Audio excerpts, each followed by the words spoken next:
from Sosh News. Today we are talking about the current controversy in Ferguson, Missouri. 18-year-old Michael Brown was shot on August 9th by police officer Darren Wilson. Brown was currently unarmed at the time of his death. On November 27th, Wilson was officially not indicted for the death of Brown. This current court ruling has led to many protests across the country, both peaceful and violent. People of all races are coming to realize a pattern between race and accountability. This is due to the white privilege that the United States was founded upon and is ingrained in our society. Many people are upset that Wilson has been saying Brown was being threatening, even though witnesses that were there say that Brown had his hands up saying, "Don't shoot." Brown was shot 6 times. According to the private autopsy report that the Brown family requested because they did not trust the Ferguson medical examiner, the likely last shot to enter Mike Brown's body out of the 6 was into the top of his head. Confirmed by multiple eyewitnesses, this suggests that Mr. Brown was bent over, head down, and with his hands up in the don't shoot position. One of the main arguments against Officer Wilson is that police officers should have enough training to take down a single unarmed man.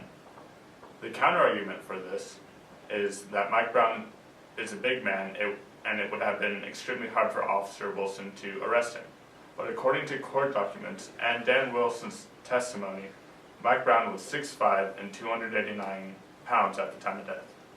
And also according to Darren Wilson in his own testimony, Officer Wilson's weight fluctuates between 205 and 250 pounds, and he's 6'4".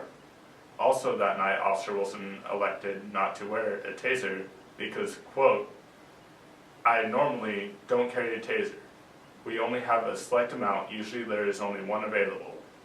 But I usually elect not to carry one. It is not the most comfortable thing. They are very large and I don't have a lot of room in the front for it to be positioned." After his indictment, the KKK came to support Darren Wilson. This demonstrates how white privilege and racial oppression are still prevalent in our society today. According to Chris Weinkoff, quote, "All white people are, by definition, oppressors," end quote. However, most white people are unaware of their privilege, which is why there are so many supporters of Wilson. I think whites are carefully taught not to recognize white privilege, as males are taught not to recognize male privilege, says Peggy McIntosh. Another incident involving white privilege is the incident of Trayvon Martin. On February 26 of 2012, Martin, who was 17, was walking unarmed and was shot by a neighborhood watchman, George Zimmerman. Zimmerman was charged with second-degree murder, but ended up being not guilty. This demonstrates the pattern of letting people who kill black teenagers walk free. Now we go to our reporter, Josh Calaguire, in the streets of Ferguson. Josh, what do you see? There's been non-stop protesting since the grand jury decision. While there's been a lot of destruction of homes and shops in Ferguson, there's also been massive peaceful protests throughout. The National Guard was called in as soon as the decision was announced. There's been much hostility between the protesters and the police. People all over the country have been raising money to support the citizens of Ferguson. And protests have also erupted all across the country, including many universities such as Knox College, Du Bois College, and University of Colorado, Boulder. Additionally, there has been many protests in cities like Seattle and New York City.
back, and I'm here with Natanya Block to talk about the current controversy in Ferguson. Natanya, do you think that white privilege has anything to do with what's going on there? Well, I mean, of course it does. If Mike Brown had been of any other race, especially white, the officer would have been treated much differently in this case. He probably would have been indicted. Okay, but some people are saying that where the gunshots are placed on his arm, he couldn't have had his hands up saying don't shoot. So do you think that possibly Mike Brown was being threatening towards the officer? Even if Mike Brown was being threatening towards the officer should have been trained in other ways to take down a suspect rather than to shoot him 6 times. Is it true that an officer is trained to shoot in the chest and not in the head? That's correct.